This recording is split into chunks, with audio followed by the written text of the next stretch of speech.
Welcome once again here on Regional Radio Sports, Bethel Sports Network. Paul Condry, JP Jobert, Maggie Deboy joining us here at Bethel Women's Media Day. Maggie, first of all, let's just talk about the dynamics of the 2019-2020 season. Some exciting things. Doug Porter's come in to bring in a new style, new energy to your basketball program. Just share your thoughts on the early stages of camp thus far. Thus far, it's been pretty big learning curve, just, a lot faster pace. Excuse me. We've just all been kind of working together to adapt and kind of change our mental outlook on the game of basketball because a lot of things are different. It's a lot faster paced. So we're just all working together to try and retrain our minds and get into the style that he's looking for. Well, it's always an emotional thing is when Coach A recruits you and then you go through multiple coach after multiple coach and now you're on your third coach here. So give us an idea as you look at the dynamics. Everybody's asking different style. Everybody does things differently. But now you're settled in right now with a totally different system than you were recruited to come into play. So can you talk about some of the lessons that you learned from some of the stuff that went on last year and now you're moving into this year? Last year, it's interesting because you kind of expect your freshman year to kind of be the learning curve, and then by your sophomore year, you assume that you'll be into routine and get it all down, but obviously that's not the case this year. So it's just, this year's kind of been a fresh start. We've tried to forget about the past, learn from it, but not dwell on it, not keep bringing it up and keep talking about it. Just move on, accept what Coach Porter's offering us, and just move in and try to be the best we can in his new system.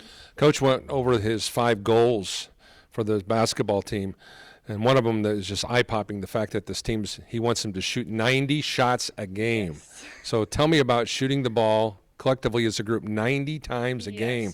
That's off the charts. When we got his list of goals for each game, we were like, are you sure? Are you like, this is really what you want?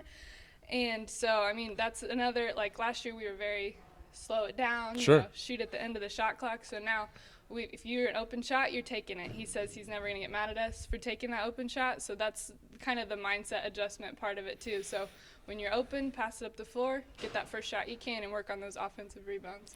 Maggie, as you look at the big picture of getting yourselves physically in tune to playing hard for 2 minutes, maybe 3 minutes at the most, and then taking a breath and coming in and doing the line changes it's going to be for this Pilots basketball team. Share your thoughts on getting yourself physically ready, making sure you're in great condition, because let's face it, 3 minutes when you're going 100%, that's draining both on the offensive as well as on the defensive side of things. Yes, definitely. And personally, I kind of like that better because I'm not I hate running long distance. And so for our preseason conditioning, we had to run a 300 in 70 seconds versus a mile test. So yes, that was very hard, but working in those short bursts, I think is kind of easier mentally because you have to give it all you've got for that time you're on the floor, and then you'll get a break. You're not trying to ration yourself and pace your energy.